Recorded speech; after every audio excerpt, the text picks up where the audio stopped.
Donald Trump, world of trouble. Not only is there a grand jury that was announced today pursuing the case on the Russia investigation, the special counsel's asked for that, but his poll numbers are absolutely disastrous.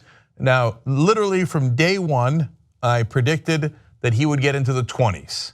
And he started in the high 30s, low 40s.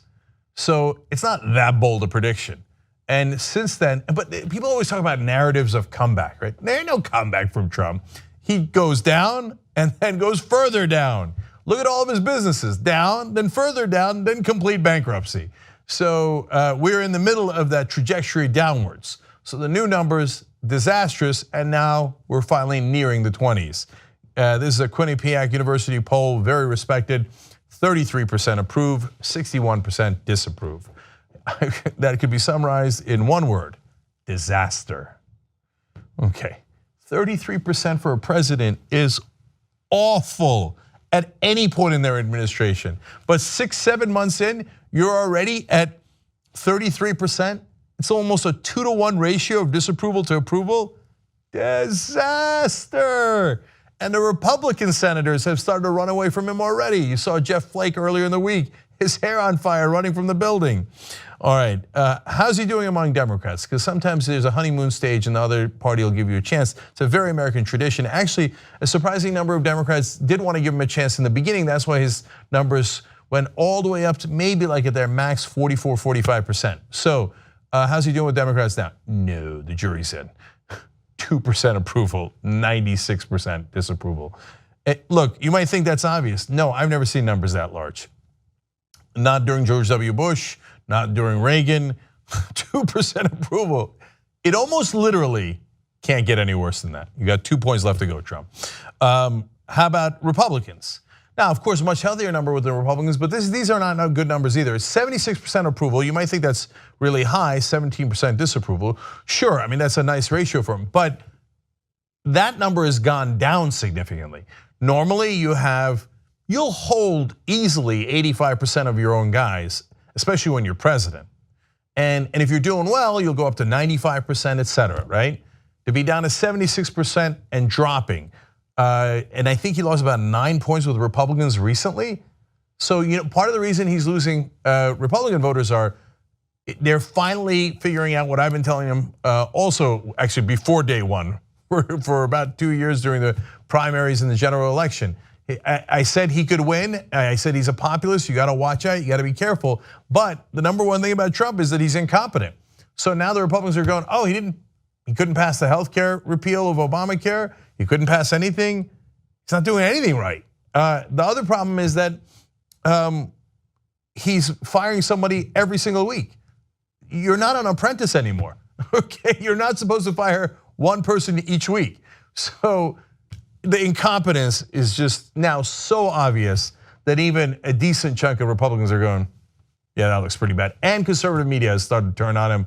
So Levin, of all people, so talk radio, Breitbart even, and now lately Drudge Report starting to criticize Donald Trump.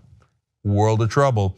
But most important is independence, because there is now a significant chunk of independents. People always talk about the two ends and how the country is so polarized, but the independents grow every single day. And in the old days, independents sometimes would be Republican light or conservative light. These days, no, independents are truly independent and they can swing in either direction, and they definitely do swing elections. So this is the most important number. 34% approve, 60% disapprove. So now that's not the 96% disapproval that Democrats have, but 60% disapprove is really bad. Only 34% among independents means he has lost the middle of the country. So if you think he's competent enough to mount a comeback and actually regain them, have at it, Hoss. How much would you like to bet on that? Because that ain't gonna happen. It's only gonna go further down. All right, now more bad news. 63% of respondents feel Russia attempted to influence the election. Now you could say, okay, that's fairly clear, and given that both the Obama intelligence agencies, they're not Obama's and they're not Trump's, they're intelligence agencies overall. But they did have Obama appointees when he was in charge, obviously, and now they have Trump appointees. And both sets of appointees agree There's no question that Russia meddled in our elections. So that 63% number is actually surprisingly low. I think that's a little bit of like F you to the establishment media that won't stop talking about it. So they're like, nah, whatever, right? But the reality is, even if there was Russian meddling, but there was no deal with Trump, disapproval. Asians have met 67% disapproval. Latinos have met 68% disapproval. These are horrible. But look, the white vote is what got him the presidency in the first place. And among millennials, they're not buying it. They're not going along with the rest of the white population, especially the evangelical white population that voted for him at an 81% clip. No, among white millennials, 29% approval, 55% disapproval. So, Mr. President, there aren't a lot of people that still like you. And this is not 3 years in, this is not the second term. The jury is, in a matter of speaking, maybe it will be literal soon, but in this case, the jury's already come in 7 months into your presidency, and they pretty much can't stand you. And they're right. Support independent media and get the whole Young Turks 2-hour show and other network shows all ad-free. tytnetwork.com/join. Come join us today. Then it's not that big a deal. So that's the most important question. Let's go to that. 58% believe the president has tried to derail or obstruct the investigation into Russian election interference. That's very bad news for the president. I don't know if he knows this, that's illegal. And then one final category from a different poll, Gen Forward survey on millennials.